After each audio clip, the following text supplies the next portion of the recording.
성도 여러분, 사랑하고 축복합니다. 하나님께서 오늘도 우리에게 새날을 허락하셨습니다. 주신 이 하루가 하나님의 말씀으로 인도함 받는 귀한 하루가 될 줄로 믿습니다. 오늘은 에스겔 2장 6절에서 10절까지의 말씀으로 묵상을 함께 나누겠습니다.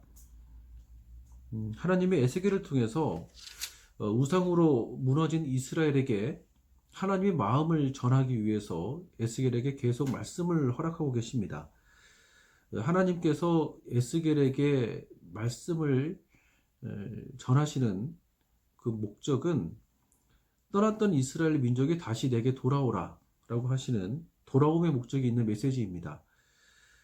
그런데 정작 에스겔은 두려움이 컸었는지 하나님께서 계속해서 에스겔에게 두려워하지 말라고 말씀하세요. 에스겔도 심정이 우리 인간과 똑같습니다. 한 번도 가보지 않고 한 번도 해보지 않은 것을 하려고 할 때는 두렵지 않은 사람이 어디 있겠습니까? 그런데 두렵지만 그 말씀을 의지하는 것이 더 가치 있는 삶의 이야기가 만들어지는 거 아니겠습니까? 그런데 두려움을 이기는 유일한 방법이 사랑이래요. 나는 두렵지 않다고 자꾸 의식할수록 두려움은 사실 눈덩이처럼 더 커지는 것이 특징이라고 합니다.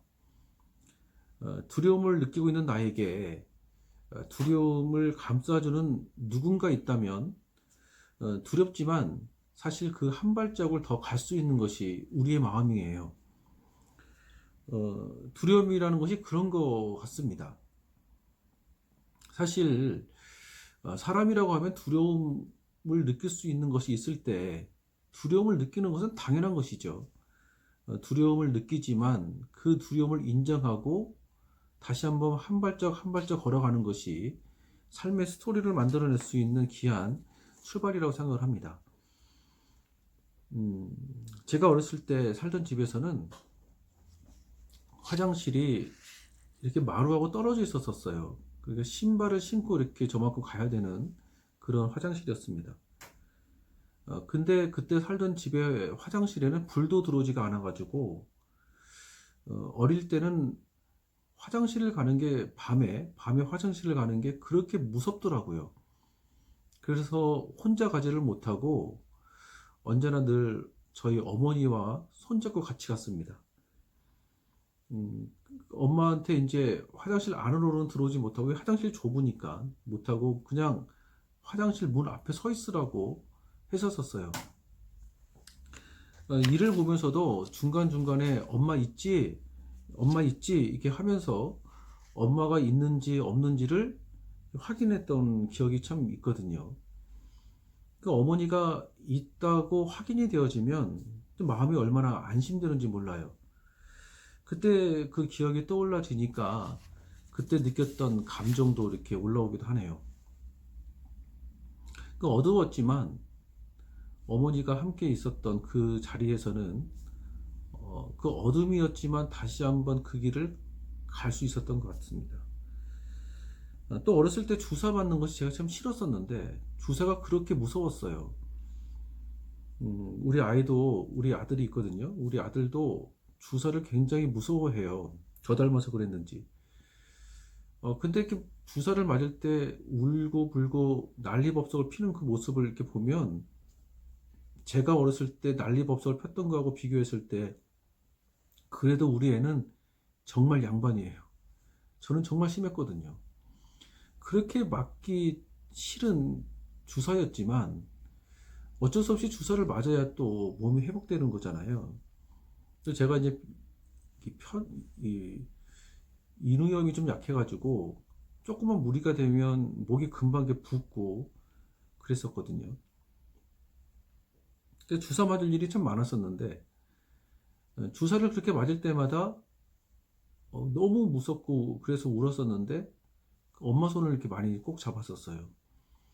엄마 손을 꼭 잡고 있으면 그래도 마음이 안심이 되더라고요. 주사가 무섭지도 않고 맞았을 때 따갑지도 않고 그런 건 아니었지만 그것을 또 할 수 있는 마음의 힘이 내 안에서 만들어졌던 것 같아요. 나를 사랑해주는 사람이 나와 함께 있다라는 것은 두려움을 이길 수 있는 마음의 큰 힘이 되어집니다. 에스겔에게 하나님이 사명만 던져주시고 방관하셨던 것이 결코 아니라 그가 가는 곳곳마다 함께 계시고 그리고 하실 말도 이미 예비했다. 그래서 내가 하는 말을 그대로 전하기만 하면 된다 라고 하나님이 말씀을 하시죠. 근데 사실 한 번도 해보지 않고 한 번도 가보지 않은 데를 가려고 할 때는 불안하잖아요. 그런 에스겔에게 하나님이 말씀할 것을 예비하신다고 너는 그냥 그대로 하면 된다고 사랑을 전한다고 저는 생각을 합니다. 말씀에는 사랑이죠. 그 말씀이 7절에서 쭉 얘기를 하고 계시는데 저는 오늘 말씀을 묵상하면서 삶의 이야기라는 것이 결국 이런 것이 아닌가라는 생각을 했습니다. 우여곡절이 있는 드라마, 그래서 해피엔딩으로 끝나는 드라마를 사람들이 좀 많이 보잖아요. 좋아하고. 사실 삶의 이야기라는 것이 그런 겁니다. 굴곡이 없는 인생, 그럼에도 불구하고 굴곡이 없는 것이 중요한 것이 아니라 굴곡이 있지만 그래서 그럼에도 불구하고 해낸 이야기가 있을 때 스스로 자신의 삶을 가치 있게 여긴대요. 사람들은 행복을 원한다고 말하지만 제가 요즘 이제 개인적으로 공부하고 있는 분야가 있는데 그 분야를 놓고 이렇게 생각을 해보면 성적을 원한다는 것이 더 맞는 표현이 아닌가 이런 생각을 좀 최근에 많이 더 해요. 행복할 수 있는 조건이 많아서 그래서 아무 근심 걱정 없는 그 인생이 행복한 것처럼 겉으로는 보이지만 사실 아무 걱정 없는 사람들은 그 안에는 배울 거리가 없대요. 나를 자극할 수 있는 요지가 없는 거죠. 다시 말해서 나를 성장할 수 있는 요소가 없다 보니까 정작 본인은 행복을 누리지 못한다는 겁니다.